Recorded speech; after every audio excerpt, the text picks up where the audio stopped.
Hello friends, तो ये reservation वाली वीडियो का पार्ट सेकंड है। इससे पहले हम पार्ट वन कंप्लीट कर चुके हैं। आज जो है हम रिजर्वेशन वाली वीडियो का पार्ट सेकंड पढ़ेंगे यहाँ पर। ठीक है, तो चलिए बिना देर के स्टार्ट कर लेते हैं और समझते हैं। तो देखिए, सबसे पहले आप समझिएगा कि दो तरीके के रिजर्वेशन होते हैं। ठीक है, दो तरीके के रिजर्वेशन होते हैं। एक तो होता है वर्टिकल और एक होता है हॉरिजेंटल। ठीक है, हॉरिजेंटल और एक वर्टिकल, दो तरीके के रिजर्वेशन होते हैं। वर्टिकल में कौन से रिजर्वेशन, जैसे एससी का रिजर्वेशन, एसटी का रिजर्वेशन, ओबीसी रिजर्वेशन, ये वर्टिकल में आता है। हॉरिजेंटल में क्या आता है, जैसे वुमेन रिजर्वेशन है, वुमन, इसके अलावा जो है पर्सन विद डिसेबिलिटी जो रिजर्वेशन आता है वो। ठीक है, तो ये सब जो रिजर्वेशन आते हैं ये हॉरिजेंटल में आते हैं। तो देखिए, इसमें क्या चीज़ पढ़ने वाली है कि जैसे मान लीजिए, इसमें यह है कि जैसे मान लीजिए 2 पोस्ट डिपार्टमेंट ने निकाली। ठीक है, 2 पोस्ट डिपार्टमेंट ने निकाली और दोनों पोस्ट पर जो कैंडिडेट आए हैं, ठीक है, वो मतलब ये जो पोस्टें थी ये किसकी थी, ये पीडब्ल्यूडी की मतलब जो पर्सन विद डिसेबिलिटीज़ जो होते हैं उनकी पोस्टें थी, और उन पर जो 2 कैंडिडेट अपॉइंट हुए। ठीक है, और इसमें से जो है दोनों कैंडिडेट में इसमें जो है एक एससी की पोस्ट थी और एक यूआर की पोस्ट थी। ठीक है, अच्छा, इससे पहले आपको ये याद रखना होगा कि जैसे जो पोस्टें जो आती हैं पीडब्ल्यूडी की, इन्हें अलग से कोई मतलब रिजर्वेशन नहीं है। ऐसे मान लीजिए एससी में जो रिजर्वेशन है उसी रिजर्वेशन में से पीडब्ल्यूडी का रिजर्वेशन होता है। जैसे एसटी में जो रिजर्वेशन है उसी में से पीडब्ल्यूडी का रिजर्वेशन होता है। मतलब ये जो रिजर्वेशन है ओरिजेंटल वाला, भाई इसके अंदर समाहित होता है, मतलब इसी में होता है। ठीक है, ये आप ध्यान रखिएगा। अब जैसे ये जो 2 पोस्टें निकाली गई हैं, एक एससी की थी और एक यूआर की पोस्ट थी। ठीक है, और ये जो है पीडब्ल्यूडी वाली पोस्ट है, पर्सन विद डिसेबिलिटी जो है उसकी पोस्ट है ये। ठीक है, तो इसमें बस ये ध्यान रखना है कि जैसे एससी का कोई कैंडिडेट है, पीडब्ल्यूडी है और अपॉइंट हुआ एक एससी की पोस्ट पर, तो ऐसा नहीं है कि जैसे मतलब यूआर की पोस्ट अगर उस टाइम मतलब जैसे एससी की नहीं है, यूआर की पोस्ट है और पीडब्ल्यूडी मतलब कैंडिडेट है, तो उसे यूआर की पोस्ट पर अपॉइंट नहीं किया जाएगा। ठीक है, अगर मान लीजिए उस समय रोस्टर में ये पोस्ट मतलब पॉइंट नहीं है इस पोस्ट के, तो इसको जो नेक्स्ट ईयर वैकेंसी आएगी उससे एडजस्टमेंट कर दिया जाएगा। ठीक है, एडजस्टमेंट कर दिया जाएगा। मतलब सीधा सा तरीका यह है कि एससी कैंडिडेट और यूआर कैंडिडेट को अपनी अपनी जो पीडब्ल्यूडी वाली पोस्टें हैं उन पर ही अपॉइंट किया जाएगा। ठीक है, ये आप ध्यान रखिएगा। जैसे मैंने आपको बताया, जैसे एससी वो कोई मतलब कैंडिडेट है उसको एसटी वाले पॉइंट पर ही फिट किया जाएगा। ठीक है, और जो यूआर वाला है उसको यूआर वाले पॉइंट पर फिट किया जाएगा। यदि मान लीजिए उस समय कोई एससी की पोस्ट नहीं है, ठीक है, एससी की एग्जाम्पल मांगते हैं, मतलब मान लीजिए एग्जाम्पल कि कोई सीट खाली नहीं है, तो ऐसा नहीं है कि मतलब जैसे यूआर वाले कैंडिडेट को हटाकर एससी वाली पोस्ट दे दी है, एससी वाली को पोस्ट दे दी जाएगी, ऐसा नहीं होगा। जबकि जो फ्यूचर में जो मान लीजिए वैकेंसी निकलेगी, उस वैकेंसी के अगेंस्ट में उस एससी वाली पोस्ट का एडजस्टमेंट कर दिया जाएगा। ठीक है, तो ये ध्यान रखिएगा, ये काफ़ी इंपॉर्टेंट एक यहाँ पर टॉपिक आप समझते हैं। नेक्स्ट टॉपिक, अच्छा, एक चीज़ इसमें और याद रखनी है। जैसे यहाँ पर मैंने आपको बताया हॉरिजेंटल, जैसे जब भी कोई पीडब्ल्यूडी वाला कैंडिडेट जो होता है, जो फॉर्म फिल करता है, तो फॉर्म फिल करते समय जैसे उसने डाल दिया कि पीडब्ल्यूडी पर्सन विद डिसेबिलिटीज़, उसके बावजूद भी उसे जो है अपनी कैटेगरी चूज़ करनी पड़ती है। एससी कैटेगरी है, ओबीसी कैटेगरी है, एसटी है, यूआर है, क्या है, क्योंकि ये कैटेगरी इसलिए चूज़ करनी पड़ती है क्योंकि इन कैटेगरी के अंदर ही इन पीडब्ल्यूडी वाली कैटेगरी इसी के अंदर आती है। ठीक है, मतलब ऐसे मान सकते हैं ये एक बड़ा बॉक्स है, इस बॉक्स के अंदर ये एससी, ये एसटी और ये यूआर, ये ओबीसी। अब इस बॉक्स के अंदर जो है पीडब्ल्यूडी वाले हैं सभी के अंदर। ठीक है, तो मतलब पीडब्ल्यूडी भी हैं तो ठीक है, लेकिन उनके साथ ही उन्हें अपनी कैटेगरी भी चूज़ करनी पड़ेगी, क्योंकि उन्हें उसी कैटेगरी के अगेंस्ट में जो है अपॉइंट किया जाता है, उस सीट के अगेंस्ट में। ठीक है, तो यही ध्यान रखिएगा। अच्छा, जैसे मतलब जो एजेंसीज जो होती हैं जो कि भर्ती कराती हैं, ये जो एजेंसी होती हैं, इसके लिए जैसे मान लीजिए कोई डिपार्टमेंट रिक्रूटमेंट करा रहा है, इन एजेंसियों को डिटेल भेज रहा है कि हमारे पास इतनी वैकेंसियाँ वैकेंट हैं। ठीक है, तो ये क्या करते हैं, ये एक सर्टिफिकेट देते हैं। डिपार्टमेंट क्या है, एक सर्टिफिकेट बनाकर देता है। उस सर्टिफिकेट में लिखा जाता है जैसे this is certified as the, मतलब जैसे इन्होंने जो मतलब लेटर भेजा है पूरी तरीके से, उसमें लिखा जाए जैसे मान लीजिए इस तरीके का वो लिखते हैं, जैसे it is certified that while sending the requisition the requirement of right person with disabilities act 2016। ठीक है, मतलब उसके बारे में डिटेल लिखी जाएगी कि कितनी वैकेंसी, शॉर्ट में अगर मैं बताऊँ तो उसमें कितनी वैकेंसी जो हैं उसमें पीडब्ल्यूडी की हैं, उसके बारे में जो है उस सर्टिफिकेट में डिटेल दी जाएगी। ठीक है, उस सर्टिफिकेट में क्या होता है, डिटेल दी जाती है उसके बारे में, मतलब बताना होता है कि वैकेंसीज़ में पीडब्ल्यूडी की वैकेंसीज़ कितनी है, तो वो सर्टिफिकेट बनाकर दिया जाता है। ठीक है, और ये जो है जो मतलब अपॉइंटमेंट अथॉरिटी है, जो अपॉइंटमेंट जो अथॉरिटी होती है उसकी रिस्पॉन्सिबिलिटी होती है, इसको रिस्पॉन्सिबिलिटी होती है कि वो अच्छी तरीके से मतलब जांच पड़ताल कर ले कि जो वो रिजर्वेशन जो दिया जा रहा है जिस भी पर्सन को, वो किसी तरीके में मतलब उसके लिए एलिजिबल है भी या नहीं है। ठीक है, तो वो सब जो है उसके लिए बाद में जो है मतलब उसकी जाँच वगैरह सारी की जाती है। ठीक है, इसके बाद में बनता है इसका जैसे जब ये मतलब वैकेंसी इसकी आती है तो कभी कभी क्या होता है, जैसे मान लीजिए 100 वैकेंसी निकली है इसकी, ठीक है, तो उन पर मान लीजिए जो कट ऑफ रखा गया है, मिनिमम कट ऑफ, एक मान लीजिए अगर मिनिमम कट ऑफ रख दिया गया 36% या 35% मिनिमम कट ऑफ है, लेकिन मान लीजिए ये जो PWD वाले जो कैंडिडेट हैं ये इसको पास नहीं कर पा रहे हैं, ठीक है, तो इसमें जो है थोड़े सा मतलब जो मतलब रिलैक्सेशन दिया जा सकता है, और जो रिलैक्सेशन होगा वो सबको बराबर रूप से दिया जाएगा, चाहे वो UR के हों, चाहे वो OBC के हों, चाहे वो SC के हों, चाहे वो ST के हों, सभी कैटेगरी के कैंडिडेट के लिए प्रॉपर तरीके से मतलब सभी के लिए जो है रिलैक्सेशन दिया जाएगा। जैसे उन्होंने रिलैक्सेशन दे दिया कि अब जो है 25% पर ही पासिंग मार्क्स बनेंगे, पास माने जाएंगे, तो इस कंडीशन में 25% सभी कैटेगरी पर अप्लाइड होगा। ऐसा नहीं है कि सिर्फ SC ST या फिर OBC पर, ये सब के लिए 25% नीचे के लिए घटेगा, क्योंकि इनको स्पेशल रिलैक्सेशन दिया जा रहा है। और कैंडिडेट अगर नहीं पास कर पाते हैं, सीटें वैकेंट रह जाती हैं, तब तक की ये कहानी है, ठीक है। अब आता है मेडिकल टेस्ट, ठीक है, तो मेडिकल टेस्ट जैसे कि आप जानते हैं कि फंडामेंटल रूल 10 जो कहता है क्या, जो भी सेंट्रल गवर्नमेंट में, ठीक है, जो भी सेंट्रल गवर्नमेंट में गवर्नमेंट सर्वेंट बनेगा वो अपना क्या करेगा, एक फिटनेस सर्टिफिकेट बनवाएगा, ठीक है, फिटनेस सर्टिफिकेट उसका बनेगा, मेडिकल टेस्ट जो है उसका किया जाएगा। लेकिन जो पर्सन विद डिसेबिलिटीज़ हैं इनके लिए ध्यान रखा जाएगा कि जो जनरल मतलब मेडिकल टेस्ट होते हैं तो उनको जो है मतलब उनसे थोड़ी कम सख्ती इसमें मतलब बढ़ती जाए, थोड़ा रिलैक्स किया जाए उन्हें, और इस बात को ध्यान में रखा जाए कि उनकी जो है डिसेबिलिटीज़ है तो उसका सर्टिफिकेट वगैरह भी देकर वो जो इस चीज़ को ध्यान में रखते हैं, और उनका भी जो है मतलब मेडिकल जो है किया जाता है, ठीक। इसके बाद पॉइंट क्या आता है, एक आता है मेंटेन रजिस्टर, ठीक है, maintain register of complaints by government servant, ठीक है, मतलब गवर्नमेंट एस्टेब्लिशमेंट कह सकते हैं हम, ठीक है। तो इसमें क्या होता है, इसमें थोड़ा सा आप समझिएगा, इसमें यह है कि हर जो भी मिनिस्ट्री है, ठीक है, जो भी मिनिस्ट्री है वो 1 जनवरी के इस मतलब 1 जनवरी तक, ठीक है, 1 जनवरी के लिए हर साल मतलब स्टार्टिंग में SC ST और OBC और इसके अलावा जो है PWD जो कैंडिडेट हैं, ठीक है, उनकी जो है मतलब उनके नंबर्स, वैकेंसीज के कितने नंबर हैं उनके, ठीक है, और या फिर मतलब डिपार्टमेंट में उनके नंबर मतलब डिपार्टमेंट में कितने एम्प्लॉय काम कर रहे हैं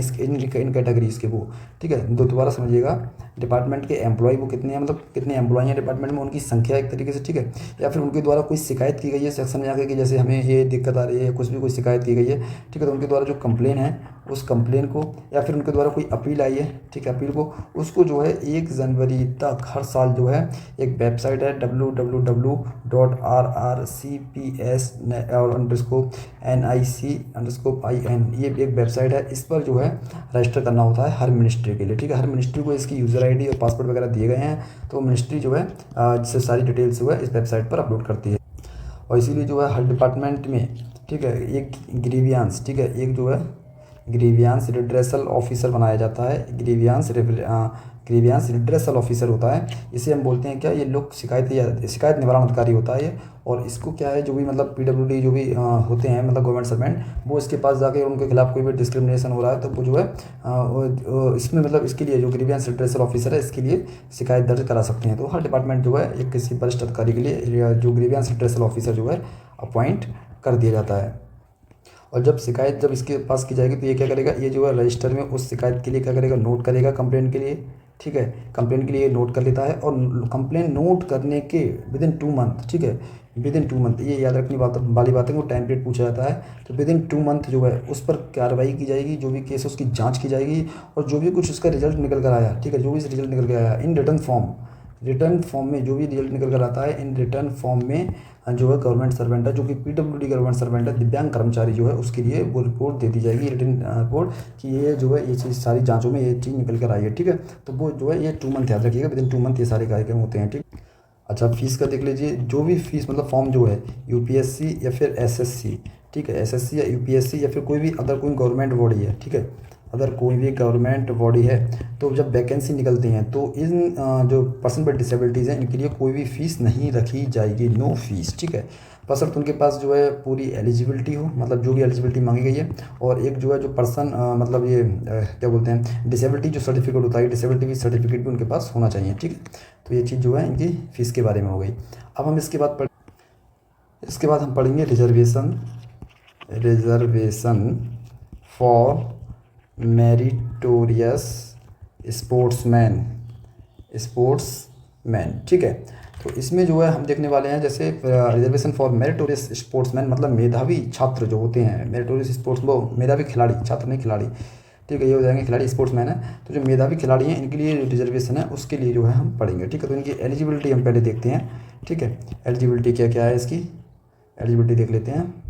एलिजिबिलिटी मतलब खेल कोटे से एक तरीके से हम कह सकते हैं स्पोर्ट्समैनशिप कौन, इसको खेल कोटा एक निकलता है वैकेंसीज़ में, उसमें कौन कौन आवेदन कर सकता है। तो देखिए उन्होंने जो भी मतलब जो भी कैंडिडेट है उसने जो है नेशनल या फिर जो है इंटरनेशनल, ठीक है, नेशनल या इंटरनेशनल पर किसी भी लेवल पर अपने राज्य का या देश का प्रतिनिधित्व उसने किया है तो वो अप्लाई कर सकता है, ठीक है। या फिर जो है उन्होंने जो है कुछ मेडल वगैरह जीत रखे हों, ठीक है, मेडल वगैरह जीत रखे हों, किस में जीत रखे हों, जैसे एक जूनियर राष्ट्रीय चैंपियनशिप होती है, junior national championship,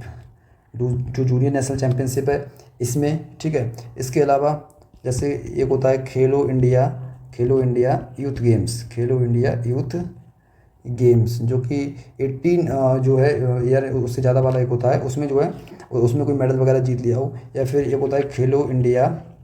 winter game, ठीक है, खेलो इंडिया विंटर गेम्स जो होते हैं उनमें, ठीक है, खेलो इंडिया, उसके अलावा पैरा गेम्स भी होते हैं, खेलो इंडिया वाले जो है पैरा गेम्स भी होते हैं, खेलो इंडिया के यूनिवर्सिटीज़ गेम्स भी होते हैं, यूनिवर्सिटीज़, ठीक है, यूनिवर्सिटीज़ गेम्स में कोई मेडल जीत रखा हो। इसके अलावा जो है school games federation of India, जो school games federation of India द्वारा आयोजित कोई भी अगर मान लीजिए स्कूल गेम्स है, इसमें स्कूल गेम्स में अगर इन सब में उन्होंने, ठीक है, तो ये याद रखिएगा एक बार, जूनियर नेशनल चैंपियनशिप, खेलो इंडिया यूथ गेम्स, ठीक है, खेलो इंडिया विंटर गेम्स, पैरा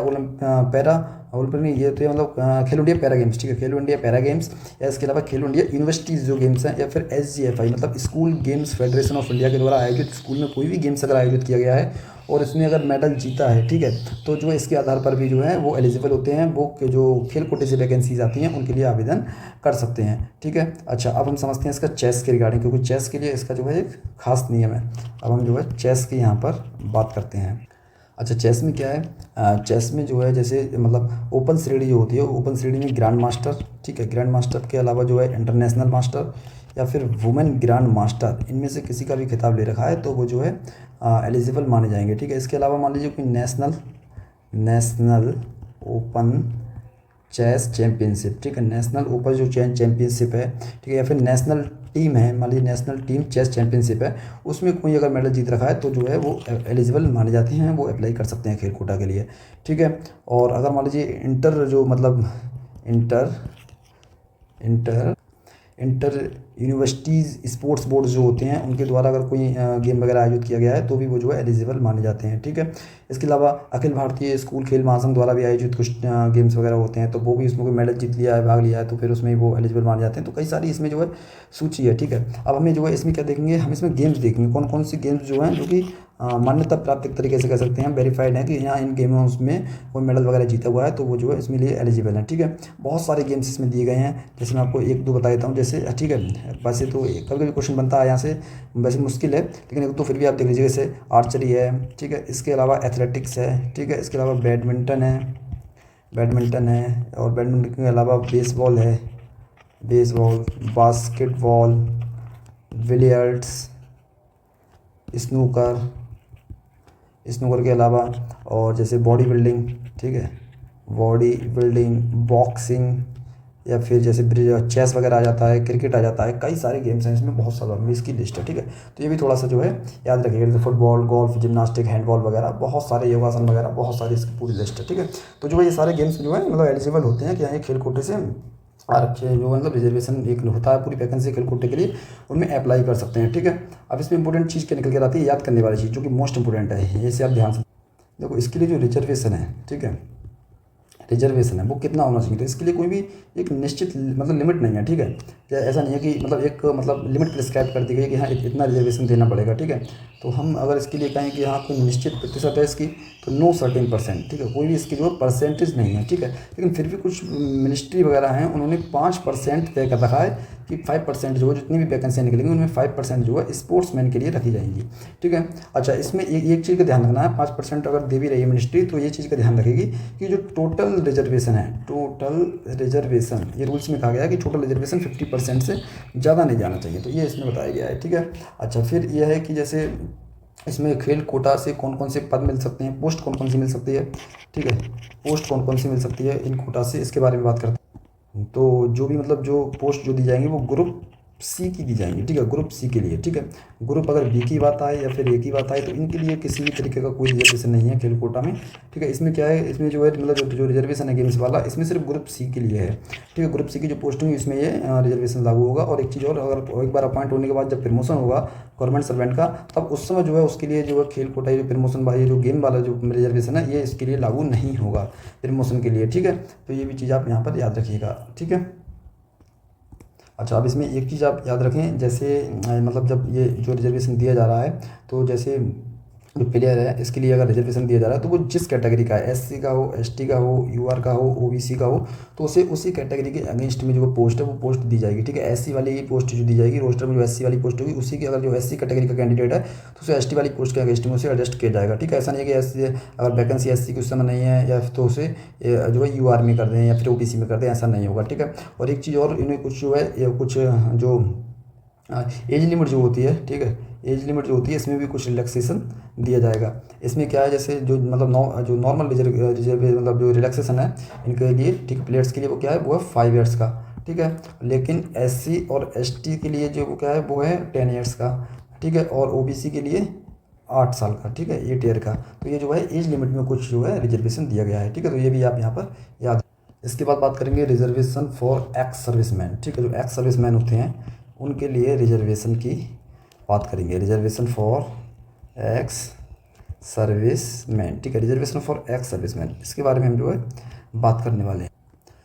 अच्छा, एक्स सर्विसमैन कौन है, देखिएगा एक्स सर्विसमैन कौन, जैसे जो कि मतलब सोल्जर्स होते हैं जिस, ठीक है, चाहे आर्मी के हों, ठीक है, या फिर नेवी, या फिर इसके अलावा एयरफोर्स, ठीक है, एयरफोर्स, टेरिटोरियल आर्मी का कोई भी व्यक्ति है जिसने किसी भी पद पर हो, ठीक है, तो उसके लिए जो है उसने अगर कंटिन्यू रूप से सर्विस अगर उसने दी है तो उसके लिए जो है एक्स सर्विसमैन बोला जाता है, ठीक है। अब इसमें समझने वाली चीज़ क्या है वो आप ध्यान से समझें। इसके अलावा जो है इसमें जो डाक विभाग होता है, ठीक है, डाक का जो डिपार्टमेंट, पोस्टल डिपार्टमेंट जिसे हम बोलते हैं, डाक विभाग को इंग्लिश में पोस्टल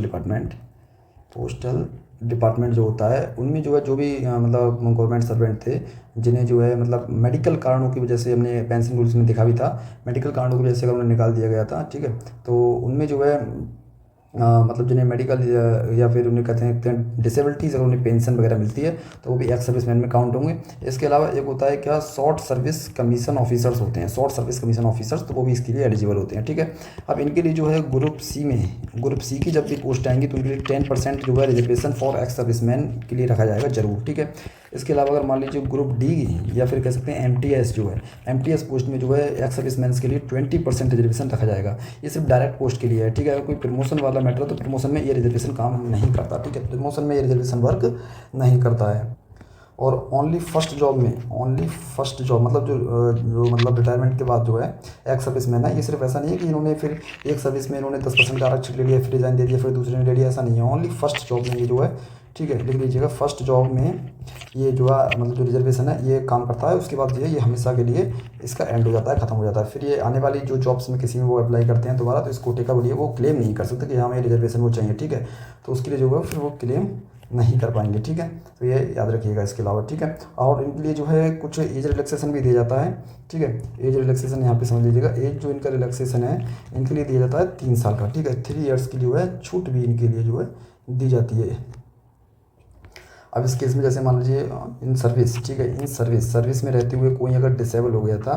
कोई जो गवर्नमेंट सर्वेंट है वो डिसेबल हो गया था, आर्मी ऑफिसर, तो उसके लिए क्या होगा,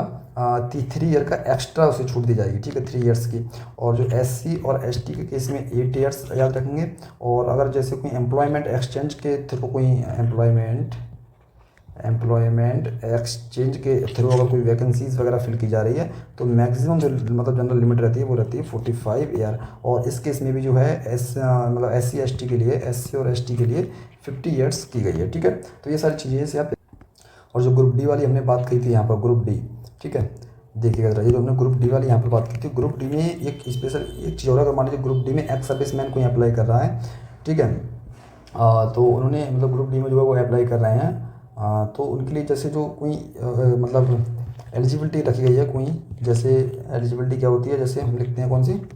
मतलब जो पढ़ाई के लिए जो छूट मतलब रखी जाती है, तो उसमें भी जैसे ग्रुप डी की अगर कोई पोस्ट है उसके अगेंस्ट में वैकेंसी की जा रही है, तो उसके लिए जो एक्स सर्विसमैन के लिए इसमें भी कुछ छूट दी जाएगी, ओनली फॉर ग्रुप कोड जो मतलब ग्रुप डी वाली वैकेंसीज होती हैं उसमें, ठीक है। यानी अगर कोई योग्यता उनके पास कम है पढ़ाई में, तो उनके लिए भी जो है थोड़ा सा रिलैक्स इसमें किया जा सकता है, ठीक। जैसे मान लीजिए अगर कोई वैकेंसी है, ठीक, उसमें 15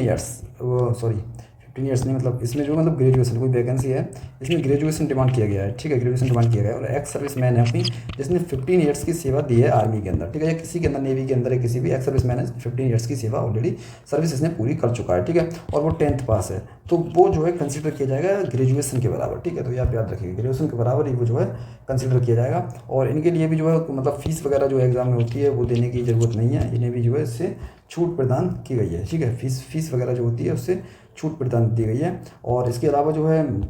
मतलब अगर इन्हें कोई मतलब इंटरव्यू वगैरह के लिए बुलाया जाता है, जैसे अगर इन्हें कोई इंटरव्यू है उनका, तो इंटरव्यू के लिए जो है टीए या डीए भी इन्हें जो है दिया जाता है, ठीक है, मतलब पीडब्ल्यूडी है उनके लिए भी, और जो एक्स सर्विसमैन है उनके लिए भी, ठीक है। तो ये जो है दोनों चीज़ें आप यहाँ पर याद रखें, इंपॉर्टेंट चीज़ें ये।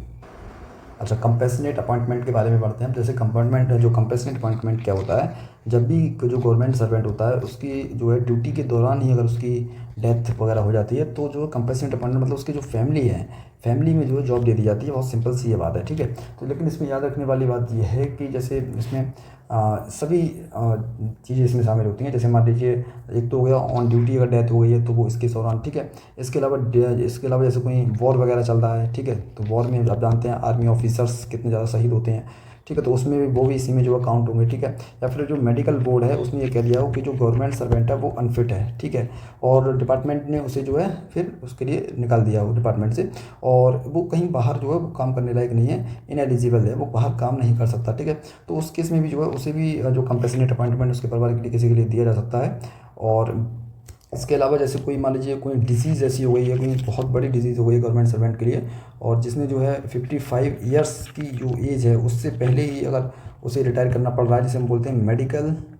इनवैलिडेशन, ठीक है, मेडिकल इनवैलिडेशन के बेसिस पर उसे रिटायरमेंट करना पड़ रहा है, तो उसके ऊपर भी कंपैशनेट अपॉइंटमेंट वाला रूल्स लागू होगा। और यही जो सीमा हमने यहाँ पर जो एज लिमिट 55 साल की बात करी है, 57 ईयर्स होती है एमटीएस के केस में। कोई एमटीएस वगैरह है और कोई से डिजीज़ हो गई है, सीवियर डिजीज़, तो उस केस में 57 ईयर्स से पहले अगर उसे रिटायरमेंट करना पड़ रहा है मेडिकल इनवैलिडेशन के बेस पर, तो उसके लिए जो है कंपैशनेट वाला अपॉइंटमेंट रूल लागू होगा, ठीक है। तो उसके फैमिली मेम्बर जो उनमें से किसी एक को लिए जो है जॉब दी जाती है, ठीक है। तो ये रूल है, हालांकि अभी मिनिस्ट्रीज़ में कितना ये फॉलो हो रहा है, कितनी वैकेंसीज हैं वो अलग बात है, लेकिन ये एक रूल्स में दिया गया है, वो आपको देखना है यहाँ पर। अच्छा, फैमिली में कौन कौन, फैमिली में जैसे हस्बैंड जैसे वाइफ अगर गवर्नमेंट सर्वेंट है तो हस्बैंड के लिए, या फिर वाइफ जैसे हस्बैंड गवर्नमेंट सर्वेंट है तो फिर वाइफ के लिए, या फिर जैसे सन और डॉटर, ठीक है, सन और डॉटर, ठीक है। इसके अलावा जैसे अगर मैरिड सन पूछा जाए, ठीक है, मैरिड अगर सन की बात हो, जैसे मैरिड सन शादीशुदा लड़के के लिए क्या ये मतलब कंपैशनेट अलाउंसेस वाला रूल लगता है, कैसे उसे जॉब दी जाएगी, तो आप यहाँ येस कर सकते हैं, क्योंकि जो 2015 का एक जो OM आया था उसमें बताया गया कि अगर उसके घर में, ठीक है, कोई भी अगर मान लीजिए अर्निंग करने वाला नहीं है, कोई भी उससे कमाने वाला नहीं है, तो उस केस में जो है वो भी एलिजिबल है, उसके लिए भी जो है जॉब दी जा सकती है, ठीक। अच्छा, इस केस में एक मिसिंग वाला केस भी आता है। जैसे मान लीजिए गवर्नमेंट सर्वेंट है, वो अचानक अपनी ड्यूटी से मिसिंग हो गया, ठीक है, नहीं मिल पा रहा है, तो उस केस में जब वो नहीं मिल पा रहा है तो क्या जो फैमिली है वो मतलब क्लेम कर सकती है कि हाँ हमें भी कंपैशनेट रूप पर आप मतलब कंपैशनेट बेसिस पर मतलब जॉब दे दी जाए, मतलब डिमांड कर सकती है कि जॉब की। तो इस केस में क्या है, देखो ध्यान से देखिएगा, ठीक है। तो जैसे जब वो मिसिंग हो रहा है, ठीक है, जब वो मतलब मिसिंग हुआ उसके 2 साल के बाद, आफ्टर 2 ईयर्स जो है, जो आपने रिक्वेस्ट दी है उसके 2 साल के बाद उस रिक्वेस्ट पर जो है वो कंसीडर करेंगे, ठीक है। और एफआईआर जो है मतलब लिखी होनी चाहिए, तभी जब वो मतलब जब मिस हो गया था, जब एफआईआर उस समय की होनी चाहिए, एफआईआर की कॉपी। और एक चीज़ और, जब वो मिस हुआ है तो उस मिसिंग के बाद मतलब 2 साल से कम उसके कम से कम 2 साल तो बचे हों रिटायरमेंट पे। जैसे रिटायरमेंट एज जो है 60 ईयर्स है, अगर 59 ईयर्स पर मान लीजिए मिस हो रहा है तो ये केस लागू नहीं होगा, लेकिन कम से कम जो है 2 ईयर्स रिमेनिंग हो उसकी मतलब रिटायरमेंट में, ठीक है, रिटायरमेंट में 2 साल बचे हों, जब वो कम से कम 2 साल तो बचे हों मिनिमम, ठीक है, जब वो मिस हुआ हो। और इसके अलावा जो है उसके ऊपर किसी तरीके का कोई फॉर्जरी या फिर कोई डिसिप्लिनरी प्रोसीडिंग वाला कोई केस ना चल रहा हो, ये बात ध्यान रखिएगा। जैसे कोई मतलब मेजर पेनल्टीज़ वाला केस नहीं चल रहा हो। और इसके बाद भी जो लास्ट डिसीजन जो होगा कि जॉब इस केस में फैमिली मेम्बर्स को मिलेगी नहीं मिलेगी, वो सेक्रेटरी का होगा, ठीक है, वही इस पर फैसला करेंगे देना है या नहीं देना है। और अगर जॉब दी भी जाएगी, मान लीजिए जॉब दी भी जा रही है, तो सिर्फ एमटीएस या ग्रुप डी वो ग्रुप सी, ठीक है। एमटीएस या ग्रुप सी के लिए सिर्फ जो है इन पदों पर ही वैकेंसी ये मिल सकती है, ठीक है। और एक चीज़ और है, इस केस में एज लिमिट में कोई छूट नहीं दी जाएगी, ठीक है। मतलब मिनिमम जो है 18 ईयर्स तो होना ही चाहिए। ऐसा नहीं गवर्नमेंट सर्वेंट मिसिंग हो गया उसके बाद और जो बच्चा है वो या उसका बच्चा जो है करीब 15 साल का है, जॉब के लिए क्लेम कर दे, ऐसा नहीं है। अगर उसे जॉब अगर दी भी जाएगी तो उसे 18 साल होने का इंतजार किया जाएगा, तब उसके लिए जॉब दी जाएगी, ठीक है। तो ये चीज़ आप याद रखें। इस केस में ही एक चीज़ और इम्पोर्टेंट है, एजुकेशन क्वालिफिकेशन, ठीक है। एजुकेशन क्वालिफ़िकेशन की बात करें तो जैसे मान लीजिए जो अप्लाई कर रहा है, जो भी कंपैशनेट जो मतलब ये कंपैशनेट अपॉइंटमेंट के बेसिस पर जो कोई अप्लाई कर रहा है, उसके पास कम से कम एजुकेशन मान लीजिए अगर नहीं है, जैसे उसने मान लीजिए 10th भी नहीं किया है, 12th भी उसने नहीं किया है, तो उसके इसमें क्या होगा, उसके लिए जो मतलब गवर्नमेंट है, ठीक है, गवर्नमेंट जो है उसे ट्रेनिंग के रूप में उसे रख लिया जाएगा, ठीक है। और उसके लिए जो 5 ईयर्स का टाइम दिया जाएगा, 5 साल में वो अपनी जो भी उसकी जो एजुकेशन है उसके लिए वो कंप्लीट करे, ठीक है। और आफ्टर कंप्लीट जो एजुकेशन जब उसकी हो जाएगी तो उसको फिर कंफर्मेशन कर दिया जाएगा जॉब पर, मतलब उसे परमानेंट कर दिया जाएगा, ठीक है, परमानेंट कर दिया जाएगा। और जब तक वो ट्रेनिंग में उसे जो है लेवल 1 का उससे सैलरी मिलती रहेगी, जो कि 18,000 बेसिक पे है, उसकी सैलरी मिलती रहेगी। सैलरी के अलावा उसके लिए जो है CGHS की सुविधा मिलेगी, ठीक है, और CEA जो कि चिल्ड्रन एजुकेशन अलाउंस है वो भी फैसिलिटी मिलेगी, लीव्स वगैरह सारा कुछ उसे मिलता रहेगा, ठीक है। और ये जो मतलब जो कंपैशनेट अपॉइंटमेंट वाला जो अगर रिजर्वेशन की बात करें यहाँ पर, जो रिजर्वेशन का चैप्टर है, तो ये 5% है, ठीक है। 5% ही ऐसी, मात्र मैक्सिमम 5% ही ऐसी वैकेंसी हो सकती है जो कि कोई डिपार्टमेंट कंपैशनेट के रूप में रख सकता है। अगर मान लीजिए वैकेंसी एलिजिबल मतलब उस समय जो है अवेलेबल नहीं है, ठीक है, अवेलेबल नहीं है, तो फिर जो है उसे थोड़ा सा वेट करना पड़ सकता है। जो भी जो क्लेम कर रहा है यहाँ पर कैंडिडेट, उसे वेट भी करना पढ़ सकता है, ठीक है। तो ये सब चीज़ें हैं, बहुत इंपॉर्टेंट हैं, ये आप याद रखिएगा। यहाँ से क्वेश्चन पूछे जाते हैं, तो आज भी मैंने इसमें काफ़ी सारी चीज़ें क्लियर करने का इसमें मतलब प्रयास किया। और कुछ आपका कोई डाउट हो तो आप जो है कमेंट करके ज़रूर बताइएगा, ठीक है। और वीडियो को लाइक कर लीजिएगा। और इसके अलावा जो है 1 या 2 टॉपिक और बचते हैं, हम वो देखेंगे। और फिर उसके बाद में हम जो है डायरेक्ट प्रैक्टिस सेट शुरू करेंगे। प्रैक्टिस सेट के माध्यम से जो है सारी कन्फ्यूजन दूर करेंगे। वो बहुत ज़रूरी है, क्योंकि प्रैक्टिस सेट अगर नहीं करेंगे तो एग्ज़ाम में आपके लिए फिर अंदाज़ा नहीं लगेगा कैसे क्वेश्चन हैं, तो फिर हम वो स्टार्ट करने वाले हैं, ठीक है।